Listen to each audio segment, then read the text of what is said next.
और चीज मैं जोड़ूंगी, इन केस अगर वो ऐसी चीजें हो भी गई हैं, इंटरकास्ट मैरिज भी बहुत हो रहे हैं, बच्चे तैयार करें अपने माता पिता को, और माता पिता को भी अपना दिल बड़ा रखकर समझना चाहिए। लेकिन मुझे लगता है रश्मि जी, इंटरकास्ट मैरिज पे आजकल इतना ज्यादा बवाल नहीं होता।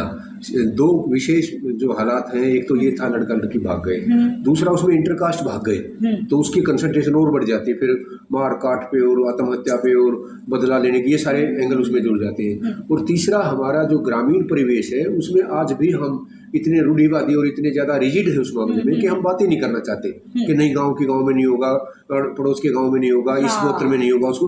तो भाई जो होगा उसे बताओ तो अपने बच्चों को बताओ। उनको आपने पता ही नहीं रखा, उसे पता ही नहीं है कि मैं क्यों नहीं कर सकता। और अच्छा, अगर बाई चांस अगर हो भी जाता है तो क्या यही सोल्यूशन रहना चाहिए कि हम अगली बार वो मिलेगा तो हम मार देंगे उसको?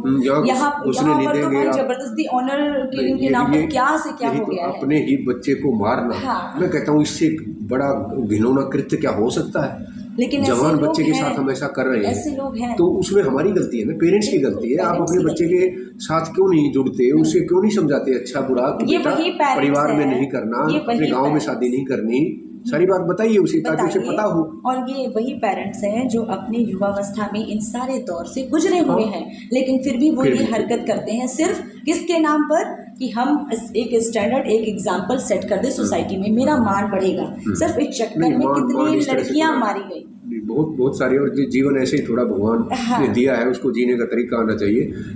इसमें एक और छोटी सी बात मुझे जो रह के बार बार याद आती है, एक बार यहाँ कोई सम्मेलन हो रहा था और उसमें सारे पुरुष थे, विशेष तौर पर गाँव के जो मौजूद आदमी थे वो बैठे थे और इसी मुद्दों पर डिस्कशन हो रहा था।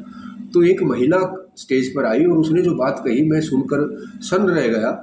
उसने बताया कि कुछ ही सालों पहले ये हालात थी, गांव की बस में अगर एक गांव का आदमी बैठा है तो कितनी बेटियां उसमें हैं वो सारी सुरक्षित महसूस करती थी। और आज हमारी हालत क्या हो गई है, स्कूल के बच्चे, कॉलेज के बच्चे गांव की बस में बैठ कर आते हैं, बुजुर्ग लोग उसी बस में बैठे हैं और वो लड़के लड़कियों को उल्टी सीधी हरकत कर रहे हैं, कमेंट पास कर रहे हैं फालतू की बातें। उन बुजुर्गों की इतनी हिम्मत नहीं कि वो अपने पोता पोती बेटा बेटी को रोक सके। तो कितनी गिरावट आ गई है, मतलब जिसको कहेंगे आप बेहुद्दापन जिसको कहेंगे या बेशर्मी जिसको कहेंगे, उसका कोई लेवल ही नहीं छोड़ा। जब आप अपने घर की बेटियों को उन्हीं बेटों के सामने नीचा दिखाएंगे, आप उन लड़कों को नहीं बताएंगे कि आपको रिस्पेक्ट करनी है, आप कैसे ऊंची आवाज में बात कर सकते हैं, आप उनकी प्रॉब्लम्स नहीं समझ सकते हैं। आप देखिए बहुत से ऐसे मुद्दे हैं जिस पर तो बात करना ही जुल्म है। बिल्कुल आप पीरियड्स पे नहीं बात कर सकते हैं, आप फिजिकल एजुकेशन जितने सारे हैं, लड़कियों को अलग पढ़ाया जाएगा, लड़कों को अलग पढ़ाया जाएगा, सेक्स एजुकेशन पर बात नहीं है। तो वो जो है हमने क्या किया है, समाज में बच्चों को ना जितना दबाया है वो बाहर निकल के वो उतने ही खुले हैं। पाश्चात्य में ये बात हमारे बारे में बोली जाती है कि जो ये पूर्वी क्षेत्र कहो या भारतीय कहो, ये अपने बच्चों को एक प्रॉपर्टी समझ के पालते हैं कि ये मेरी संपत्ति है, मैं जो चाहूंगा, मैं डॉक्टर नहीं बन सका इसको डॉक्टर बनाकर छोड़ूंगा, मेरे में ये संस्कार थे इसमें डालकर छोड़ूंगा, मेरा जो इंटरेस्ट था वो इसके थ्रू पूरा करवाऊंगा। तो वो उसके पर्सनैलिटी को हम इतना दबा देते हैं। जिस दिन उसे मौका मिलता है, बाहर जाता है, कोई हम क्या कहना चाहिए, वो हम उम्र मिलती है, चाहे लड़का मिलता है चाहे लड़की मिलती है, तो वो फिर सारी बाउंड्री तोड़ देते हैं। और पिता और माँ से तो पहले ही लगाव खत्म हो गया था, वो बताएंगे नहीं, वो बताएंगे नहीं ना, तो फिर एकदम से तैयार तो पहले तैयार थी। देखा देखी का दौर कितना चला हुआ है, उनका बेटा पढ़ने गया बाहर, मेरा भी जाएगा, लेकिन हमने वो वैल्यूज सिखाए नहीं है बच्चे को घर में, हमने वो फ्रीडम दी नहीं है कि आप बाहर से कहीं भी आ रहे हो आप खुलकर अपनी बातें बताओ, वो फ्रीडम दिया नहीं, हमने देखा देखी के चक्कर में हमने भेजा है। और बाहर जाके बच्चे, मुझे तो लगता है कई बार हम ये फ्रीडम का भी ढकोसला करते हैं। एक गुड़िया ने छोटी सी क्लिप बना रखी, क्या गजब की, उसने कहा कि मेरे पापा और मम्मी कहते हैं बेटा कोई लड़का अगर आपको पसंद हो तो बता दीजिए और हम ढूंढ के लाएंगे तेरे लिए, लेकिन तेरी भी कोई पसंद हो तो बता दीजिए। वो लड़की मजाक मजाक में कहती है पापा इस घर में लड़के का नाम लेना तक मेरे लिए वर्जित था, कहीं किसी का नाम गलती से भी निकल जाता ना आपके कान खड़े हो जाते थे। और जो ढंग के लड़के थे वो लड़कियों ने पटा लिए, और अब आप मुझे कह रहे हो कि कोई लड़का ढूंढ लीजिए। जब आपने इस तरह की ट्रेनिंग ही नहीं दी, इस तरह की वार्तालाप की परमिशन ही नहीं दी, तो आप कैसे किसी को परखेंगे। फिर वो मासूम सी बच्ची है 20 साल की 18 साल की, उसको 5-7 साल बड़ा लड़का बहला फुसला ले जाता है, और वो कहने को तो वो प्यार है लेकिन वो एक आकर्षण के चक्कर में वो सारा सब कुछ बर्बाद कर देते हैं। सारा वैल्यू सिस्टम हमारा खत्म हो जाता है, समाज की सारी धारणाएं टूट जाती हैं और बच्चे जान से जाते हैं। भागने की स्थिति सिर्फ कुंवारे बच्चों में ही नहीं है।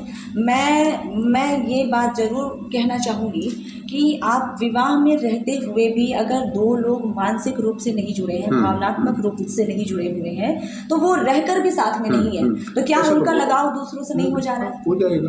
तो सबसे बड़ी बात ही यही है कि जब और ये काम धीरे धीरे होना भी नहीं है। आपने पता क्या, जो विवाह का जो मूल सूत्र था ना वो छेड़ दिया है।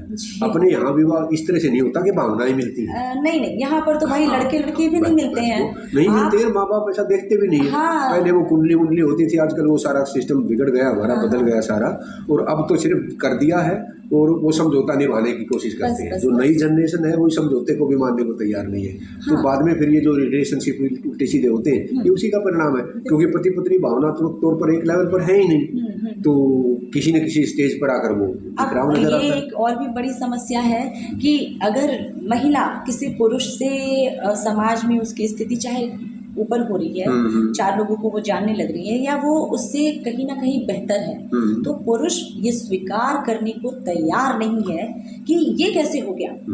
तो यहाँ से भी विद्रोह वही है ना, एक हमने शुरू से ही पुरुष को ऊपर कर दिया है, उसकी वजह से हर स्टेप पे समस्याएं हमें आती हैं, चाहे वो शादी की बात है, चाहे वो भागने की बात है, चाहे समाज की इज्जत आबरू की बात है, सारी चीजें महिला के अगेंस्ट जाती है। और सबसे पहले जितनी भी आप देखो ना, ऑनर किलिंग है, कहीं कहीं दोनों को कर दिया जाता है, तो नहीं तो लड़की का तो हमेशा ही इस तरह का ह्रास होता है। सर मैं एक बात बताना चाहती हूँ, मेरे नॉलेज में ऐसे बहुत से परिवार, ऐसे बहुत से अभिभावक हैं जिन्होंने प्रेम विवाह जिनके बच्चों ने किया है। अगर किसी भी तरह की परेशानी आई है, चाहे वो छोटी है चाहे वो बड़ी, वो ये कहते हुए नहीं चूकते हैं तुमने तो चूज किया था, तुम देखो, तुम समझो। ये वास्तव में उनकी फ्रस्ट्रेशन है, ये फ्रस्ट्रेशन है। आप हाथ खड़ा कर, आप ये नहीं सोचते कि इन्होंने ऐसा क्यों किया था, आपका फेलियर ही था ना, तभी तो उन्होंने किया। कहीं ना कहीं आप सपोर्ट में नहीं थे, बच्चे को तो जाना है भाई, उसको पता है कि कहीं ना कहीं मुझे आप भेज ही देंगे। मान लीजिए आप लव मैरिज करते भी हैं, तो करने से पहले या करने के बाद भी मैं तो कहूँगा उस बात को बैठ के डिस्कस किया जा सकता है, कुछ गाइडलाइंस फ्रेम की जा सकती है। देखो बेटा, हमारे घर के ये रूल रेगुलेशन है, वो दूसरे का बता दे, और एक समझौता करके भाई जब हो ही गया सब कुछ। लड़के के ऊपर, लड़के के दिमाग में ये होना चाहिए कि मुझे वॉच करने वाला कोई है, लड़की अकेली नहीं है। लड़की को पता होना चाहिए कि मुझे प्रश्न करने वाले और भी लोग हैं मेरे पति के अलावा, तो चीजें बहुत अच्छी तरीके से चलती हैं। पहले यही तो था, दो परिवारों का बंधन होता था, उसकी वजह से सारा, अब वो ना तो वो परिवार रहे हैं, सारे संयुक्त परिवार टूट गए हैं और इंडिविजुअल लेवल पर आ गए हैं। बिखरते वक्त देर नहीं लगती, कोई समझाने वाला नहीं है, और ये चाचा ताऊ बुआ ये तो रिश्ते ही खत्म हो गए। एक एक बच्चे हैं, दो दो बच्चे हैं, सब अपना अपना करते हैं ना, सब अपना अपना देखते हैं, हंसने को सब तैयार रहते हैं। परिवार में क्यों कोई दूसरे से, एक रिश्तेदार है भाई भाई से अपनी बातें नहीं शेयर करना चाहता है, क्योंकि सबको डर है मेरे ऊपर कहीं हंस ना दे।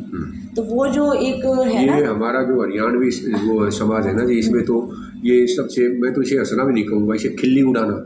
भाई किसी को दर्द होता है आपके हंसने से, वो तो हमें करना ही नहीं चाहिए, और हम हर स्टेप पे ये करते हैं, ताने मारते हैं एक दूसरे को। किसी के परिवार में इस तरह की बात हो जाए तो परमानेंटली उसके माथे पे लिख दिया जाता है कि इनकी तो लड़की ऐसे कर गई थी, इनका तो ये, लड़की के ऊपर भी, लड़की पे ये तुम्हारी तो गति ही ऐसी है। अच्छा, ये नहीं देखेंगे कभी, ये इस पर बात नहीं करेंगे कि अगर हमने, माँ बाप ने राजी मंदी से शादी की है कहीं पर, अगर फिर वो दुख है तब तो उसके ऊपर ये बात है, ये तो तुम्हारी किस्मत की बात थी। मतलब एक केंद्र का केंद्र आपने हर व्यक्ति को अलग छोड़ दिया है, ये कहते हुए कि हमारे पास और भी तो जिम्मेदारियां हैं। तो आप सोचिए कि वो बच्चा जो अभी अनमैरिड है, जो अभी अपनी युवावस्था में है, कई सारी भावनाएं उसके अंदर आ रही हैं, वो क्या हिम्मत है, वो भी तो देख रहा है ना कि परिवार में क्या हो रहा है, वो किस हिम्मत से आपसे आकर बात करेगा कि मम्मी या पापा ऐसी ऐसी बात है। जहाँ पर परिवार खुले हुए हैं वहाँ पर ये स्थिति कम है। परिवार खुलना भी मेरे ख्याल में कई बातों पर निर्भर करता है। आपका आउटलुक क्या है, आपकी शिक्षा किस स्तर की है, किस परिप्रेक्ष्य में आप रह रहे हैं, किस तरह के समाज की वैल्यू सिस्टम को आप फॉलो कर रहे हैं। गांव में अलग पैरामीटर है, शहर में अलग है, मेट्रो में, सिटीज में तो बिल्कुल ही अलग है।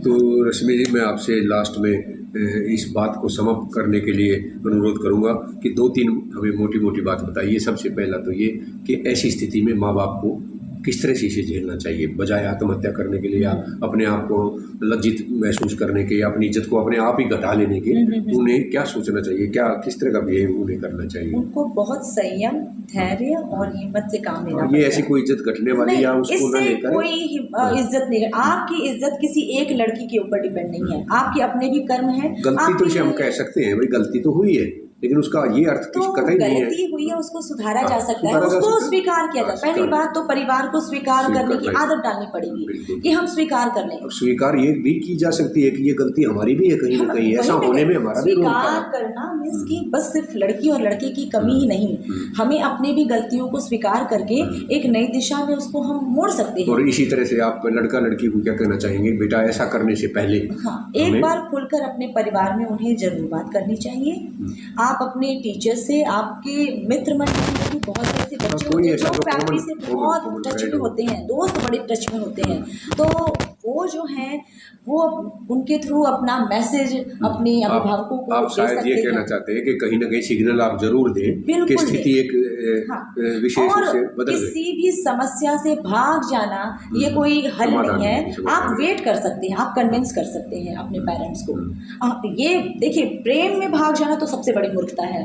प्रेम मतलब आपको स्वतंत्रता देता है, आपको मुक्त करता है, त्याग करना सिखाता है। आपको अगर वो चीज़, अमुक चीज़ नहीं मिल रही है, व्यक्ति वो नहीं मिल रहा है, आप उनके बिना रह के दिखा लीजिए। माँ बाप कब तक नहीं मानेंगे, एक ना एक दिन तो मानेंगे। माँ बाप तो हमेशा ही देखो कितने प्यार से पालते पोसते हैं।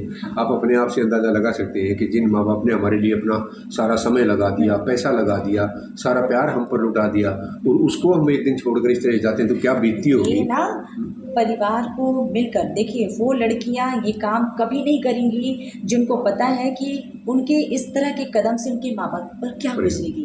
और ये प्यार मोहब्बत एक दो दिन में नहीं, वो बचपन से ही दिखानी पड़ेगी। लड़कियां वो काम कभी नहीं कर सकती हैं जहाँ पे वो ये सोचेंगे मेरे पापा क्या सोचेंगे या मेरी माँ कैसे जी पाएगी, है ना। ये भावना अगर आ जाए, ये बचपन से आती है सर, वो एकदम से नहीं कि हमने 2-3 दिन में हम जवान हो रहे हैं और ये बातें होने लगी, नहीं। ये बचपन से आप उसे जुड़ेंगे, बच्चे के साथ हर चीज़ शेयर करेंगे, जो भी घर की समस्याएं हैं, रिलेशनशिप की है, हमारे अड़ोस पड़ोस में भी ऐसा घटित होता है, रिश्तेदारी में भी ऐसा, उस पर चर्चा करें, नीचा दिखाने वाली भावना जब खत्म हो जाएगी ना कि परिवार में अलग कर दिया जाता है उनको, तो वो और क्या कर सकते हैं। फिर जहाँ खुशी मिलती है वो वहाँ पे चले जाएंगे। तो अगर कोई बात हो भी गई है, कई बार प्रेम बहुत नहीं पनप पाता है, वही खत्म हो जाता है, लेकिन कोई बात नहीं, हो गया सो हो गया। हम उस पर बात करेंगे और बिल्कुल उसको संभालते हुए, फूल को हम कितने अच्छे से संभालते हैं, सेम वही बच्चा चाहे वो किसी भी एज का हो, कुछ भी है, उसको हमारी जिम्मेदारी है उसको उस तरह से ठीक लाइन पे। तो रश्मि जी, आपने बड़ा अच्छा एक युवक और युवती की भावनाओं को उद्धृत किया, बताया हमें। आपका बहुत बहुत धन्यवाद। बहुत बहुत शुक्रिया आपको, बहुत शुभकामनाएं। इस तरह की चर्चाएं होती रहें, समाज में एक अच्छा मैसेज जाए। बहुत बहुत शुक्रिया। पवन जी, आपको भी